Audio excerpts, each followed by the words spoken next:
All right, hey guys.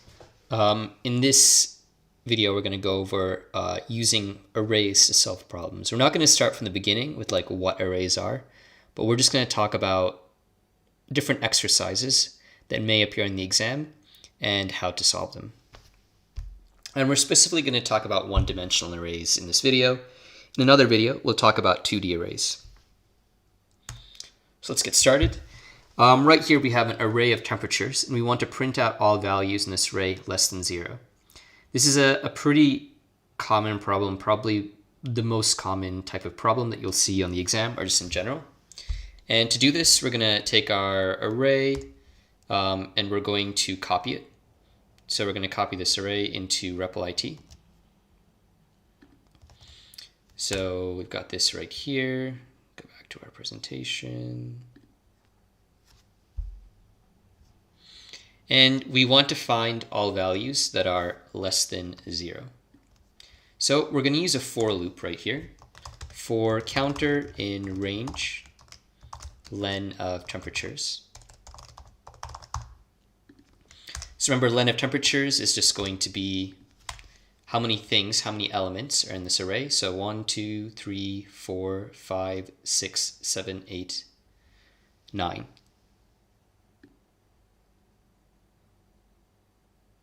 Yep, that's it. So counter is going to run from 0 to 8. Well, the loop is going to run 9 times. And we can use an if statement. Well, first of all, we could do this if we just wanted to see every single value in the array, every element in the array. We could do temperatures, and we could do counter. Because counter right now is going to go through every single element, or every single index. 0, 1, 2, 3, 4, 5, 6, 7, 8. So let's run that just to see what it does. And yeah, we get everything in here. Now what we want to do is we just want to print out values that are less than 0. So since we're using this to get each of these elements right here, we're going to do an if statement. We're going to check if temperature counter is less than 0, then print out that particular element. So remember, elements are, for example, 97, 29, 0, -1, 22. Indexes or indices are the position in the array. So the index here would be 0, the index here would be 1, 2, 3, 4, etc. So let's go and print this out. We've got a problem. I misspelled temperatures. Cool. Okay. And we just got -1 and -5 because those were the only two negative values. So if you don't remember how to do this, or if you're not comfortable with doing this, just kind of remember that there's a certain formula, right? So we're going to have an array, and that's going to have a name. The name of the array is going to go here, because we're always going to put the length of this array in range.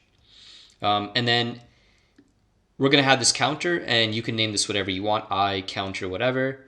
But we're always going to have the name of the array, and then that counter here, or down here, depending on whether we want to print out each element or we want to use an if statement first. So this will represent each element in the array. The name of the array, and then whatever this counter is, or whatever variable you have right here.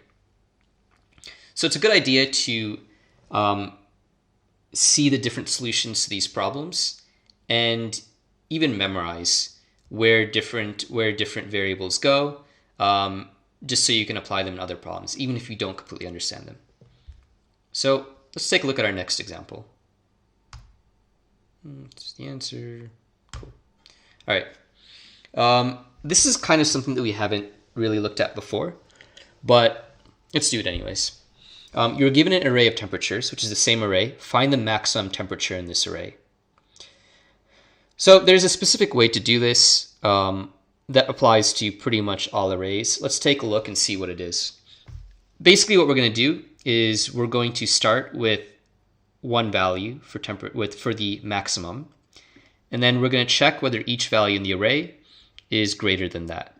So we're going to create a variable called max, set it to 97, and then go through this array and check whether any of these are greater than what max is. And if it is, replace it.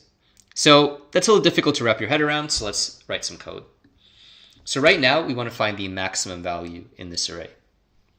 So what we're going to do is we're going to create a for loop to loop through this array to go to every single element. So for counter in range len temperatures. But we're also going to take an example from totaling or counting, and we're going to create a variable outside the loop. All right. And we're going to set that equal to temperatures 0. So that means 97. So we're going to set max equal to 97. And then we're going to write an if statement. We're going to say if temperatures counter is greater than max, then the new maximum becomes that value. So basically, we're going to start with this variable called maximum being equal to 97. And then we're going to check each one of these. All right? And we're going to check if it's greater than 97. So max starts at 97. So max is 97. And remember, counter is going to start from 0 and go to 8. So we're going to start with temperatures 0. Is temperature 0 greater than 97? No, because they're the same. Then temperatures 1. Is 21 greater than 97? No. So max is going to stay 97. We're not going to run this statement. Then temperatures 2.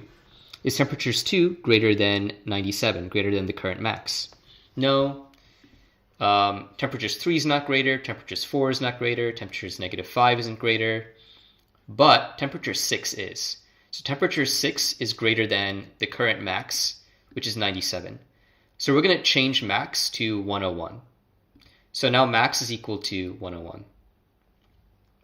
11 isn't greater than 101, but 120 is greater than 101, is greater than the max. So that's going to become our maximum temperature.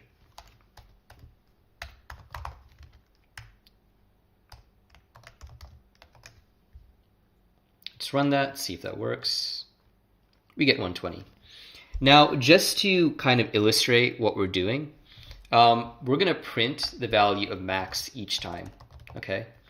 So we're going to print value of max 8 times, and we're going to see how it changes. Because remember, every single time here, so we start with max equaling to 97. And we're going to go through every single element in the array. And if any value is greater than what the max is, then we're going to change it. So we're going to change it to whatever that value is. So that doesn't happen until here, where 101 is greater than the current max, which is 97. And so max becomes 101. Let's print out max. Okay.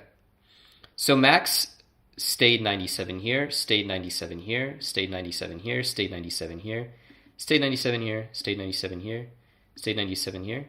Wait, so it changed to 101 right here. And then it became, and then it changed, we also printed out 101 right here. We didn't print out 120, probably because that was the last iteration. So that was the last time that we ran the loop. So we didn't get a chance to print it out. Probably this is a better way to do it. Never mind.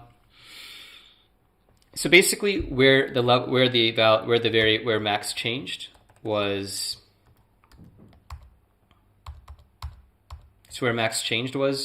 right here. So that's when we had this change for max. And then max will have changed to 120 again.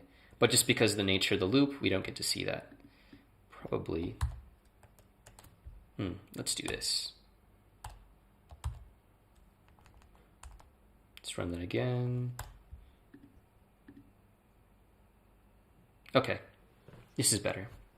So 97, max is 97. Max is 97. Max is 97. Max is 97. Max is 97. Max is 97. Max becomes 101. Max stays 101 because because 11 is not greater than 101. Max becomes 120. All right. That's what this if statement accomplishes. Okay. So our next example, our next exercise was actually to find the minimum value in this array, which would actually just be -5. So our next exercise was to basically take the same array and then find the minimum temperature. And we're kind of going to do that the same way. We're just going to change a few things around. Min.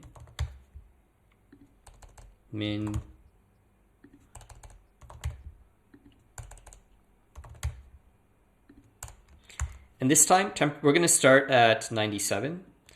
And we're going to check if the next value is less than 97. And if so, we're going to change min to that value.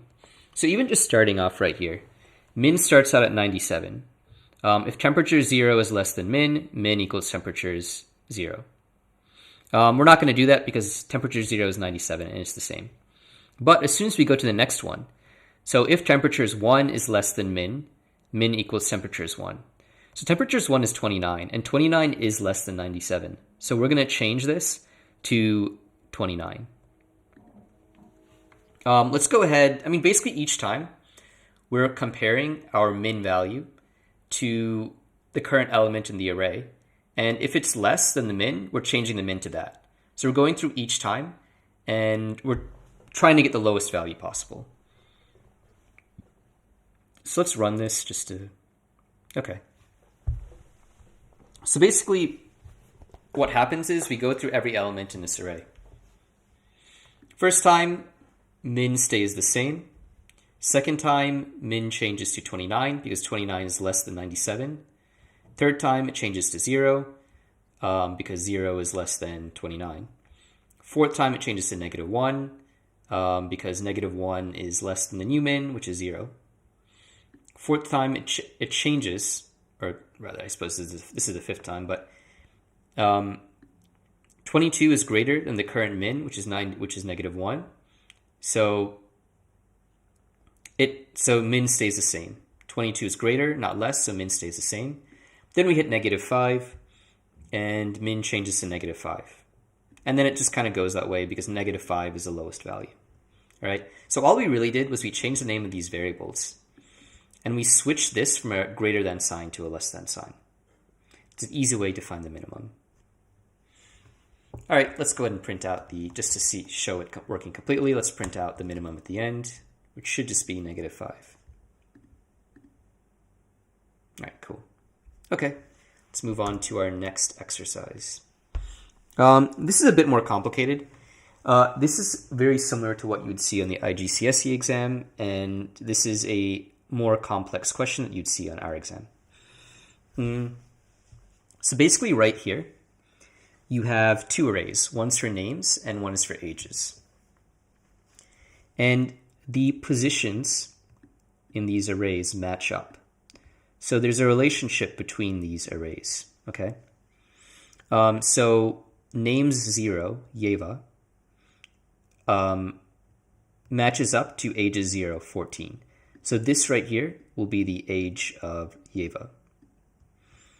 The second element in ages at index 1 will be the age of the second element in names at index 1. So basically, the indexes of the names, we could take the index of a name and use that to get the matching age. So for example, the index of Diana in this is names 1, or names 2. So if you print out names 2, then we would get Diana. But also, if we print out ages 2, then we would get Diana's age. So that's the relationship between these two.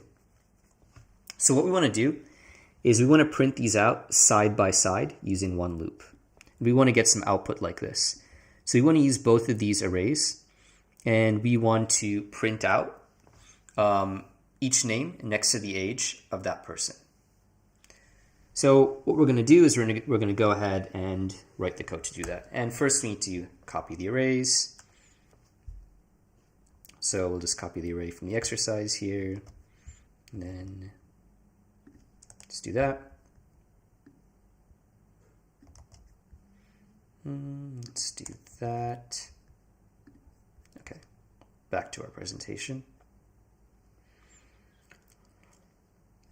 Okay, so right here, what we want to do is we want to get this, okay? And we know that the indexes in both arrays match up. So here's how we're going to do that. We're going to create a loop. And remember, these have the same length as well. So we could get the length of, we can use the length of names or we can use the length of ages.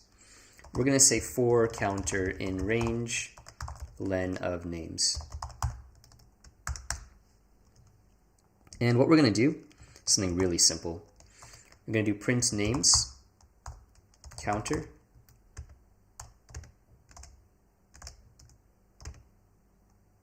names,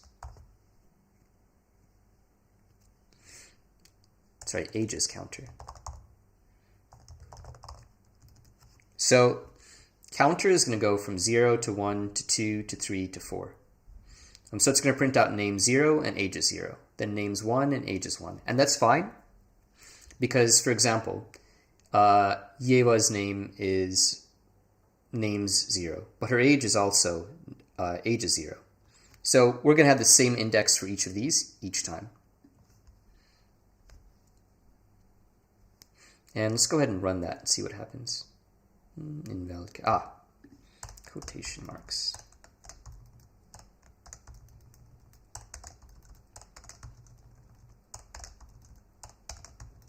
One of the weird things about REPL IT. Okay. Let's go ahead and run that. Cool, and we got it. Really simple. We just need to understand the relationship between the indices in this array and this array. How the same index is going to give us the information for each person. So for example, for Churek is at index 1, so her age is going to be at index 1 in ages. That's the relationship that we wanted to get an idea of from this exercise. Okay, now we have a more complex array, or a more complex problem here with multiple arrays. So it's really the same situation here as it was in the previous exercise, right? So right here, we've got Jason, okay? Jason's at name 0. Jason's grade is in grades array, and Jason's grade is also at index 0 in grades. And his age is in ages 0.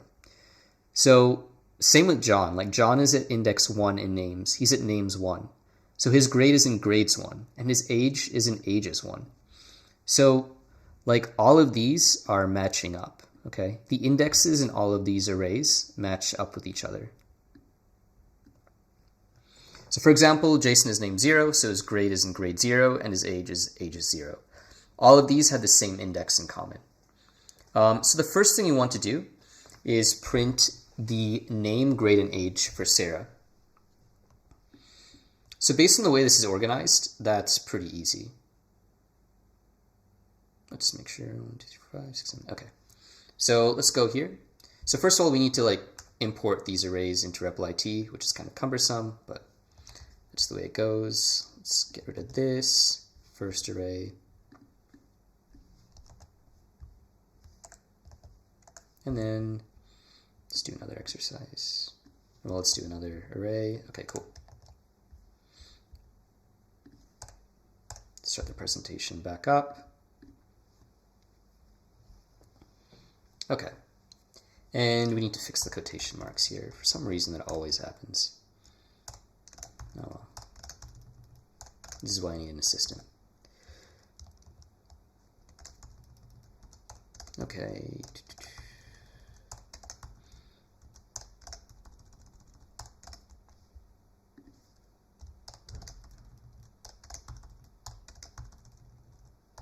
Okay, cool. All right, so that should be good. Got all our arrays here, and now we just want to print Sarah's name, grade, and age. So that's easy. Sarah's at index 1, or index 2 in names. So we can print Sarah's name by just doing names 2.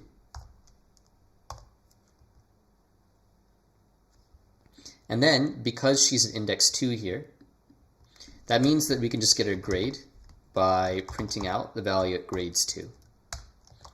And then we can get her age by printing out the value ages 2. All right, so let's go ahead and run that.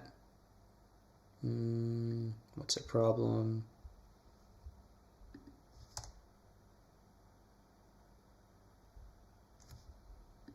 UL while scanning string literal.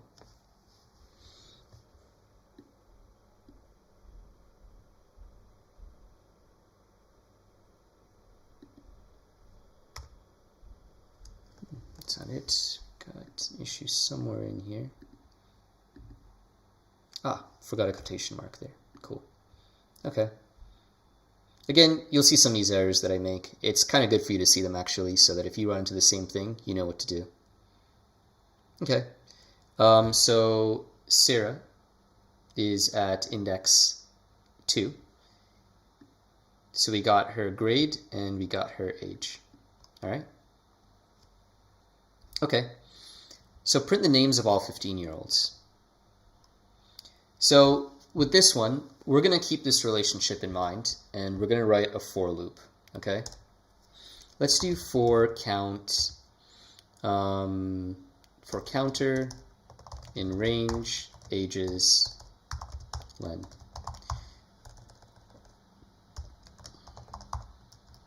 I mean, we really could have used any of these arrays because they're all the same length, but this is just what we're doing.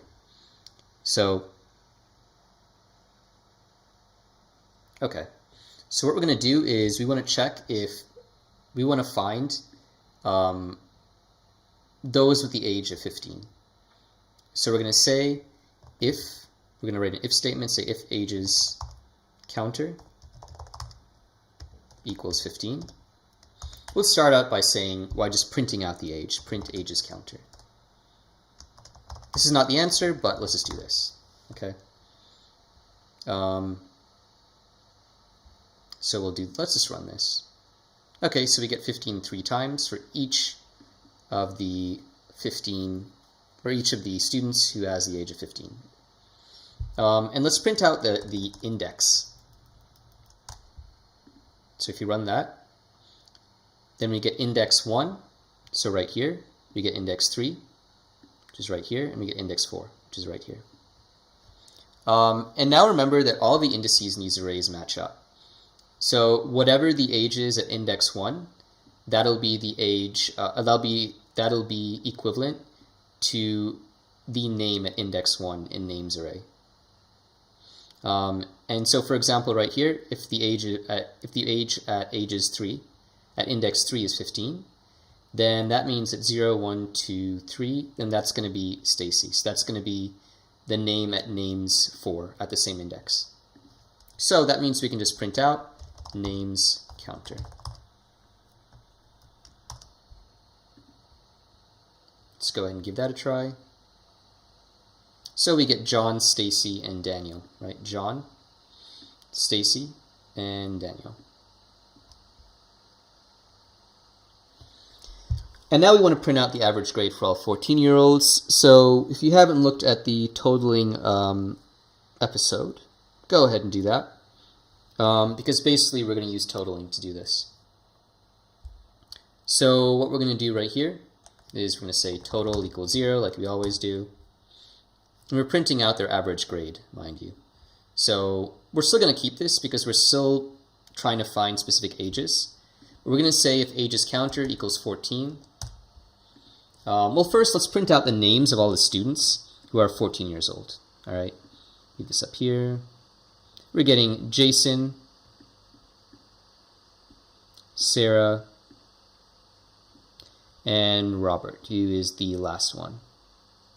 Okay, so instead of getting their names though, what I want to do is I want to get their grades. And again, grades match up between the arrays, so we can just print out grades counter.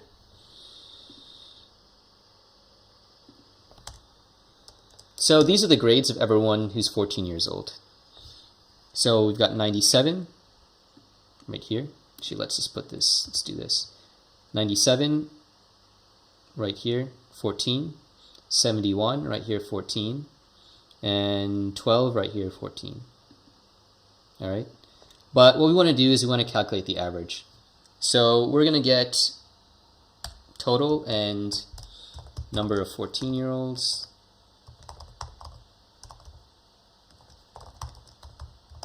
equals 0. So we're going to add grades. We're going to do total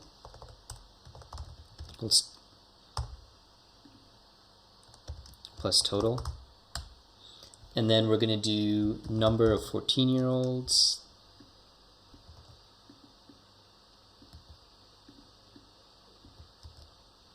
equals number of 14-year-olds plus 1. And then we're going to just print out the we're going to say average equals, actually let's put this right here just for consistency. Average equals total divided by number of 14-year-olds.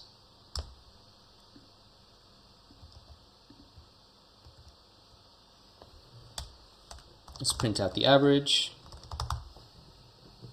Let's also print out the total, and then print out the number of 14-year-olds just to make everything pretty clear. All right, cool. Let's go ahead and run that. I'm sure we have an error. If we do, we'll fix it. Or not. Okay.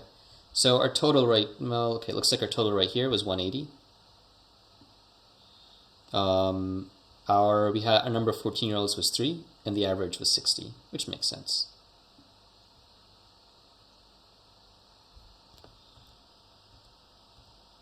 Okay, and we've got one last exercise, and this one, this isn't difficult, it's just different from what we've done in class, just because we're not using the append function here that we're used to using. So you have two arrays, one array for the amount of apples that John picked over the course of 6 days, and one array for the amount of apples his wife picked during the same 6 days. Create a new array with the total number of apples picked each day without using append. Then find the day when the most number of apples were picked by both John and his wife together. So what we're going to do is we actually need to get these arrays right here. That should be in this slide, but that's fine. And then we're going to clear all this out in REPL IT and then put this right here. So let's go ahead and review the instructions again, just having those arrays there.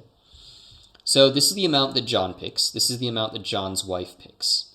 And what we want to do is we want to create a new array with the total number of apples picked each day. So the sum of these. So for example, our first element would be 232. Our second element would be 238. Our third element would be, this would be 216, and then 231. So we're creating a third array with the sum. And we're not going to use append. So the way we're going to do that is, because we can't use append, we're going to initialize a new array with the same number of elements, with the correct number of elements, right? So each of these represents 6 days. So we want to get the total for 6 days. So that means that our new array is going to have 6 elements, just like these do. So we can say total apples picked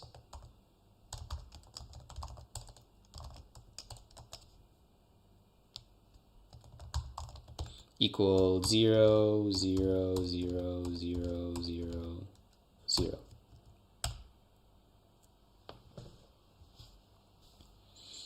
And what we can do is we can then just use a loop. And we can say for counter in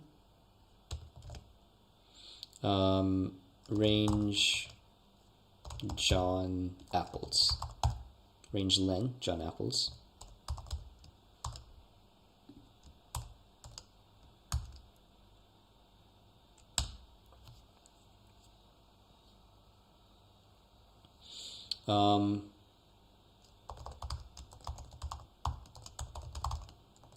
Counter equals John apples counter plus, if you wonder why I'm just looking up at the time, apparently my computer is supposed to run out of memory at this point, so whatever. So right here, we're taking, so counter is going to go from 0, it's going to, counter is our index, right? So it's going to go from 0 to 1 to 2 to 3 to 4 to 5. So total apples picked 0 is going to be John apples 0, 112, plus John wife apples 0, which is 120. And we're going to get the sum, which is going to be 232. So let's just go ahead and print total apples picked, just to see that that worked. We're just going to print that array out and run it. List index out of range. Okay. Let's think about why this is happening. We've got 0, 1, 2, 3, 4, 5, 6. Len of John apples.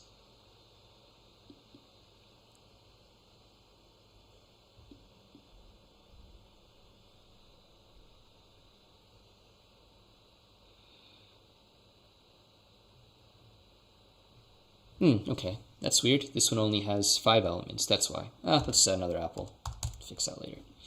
All right, so these should have the same number of elements because they're both working on all 6 days. So let's go ahead and run that. And we get the total of all of these, all right? And then in order to find the maximum, we can just say max equals 0. If max equals the first value, let's say in total apples picked.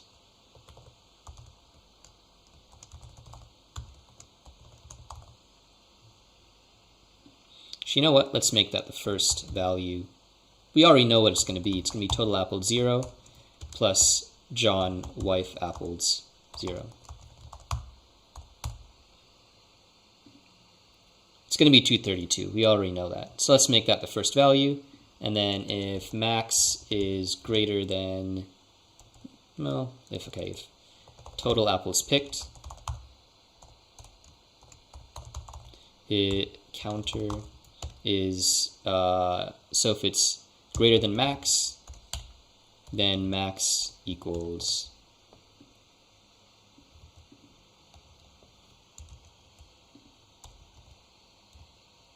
total apples picked counter.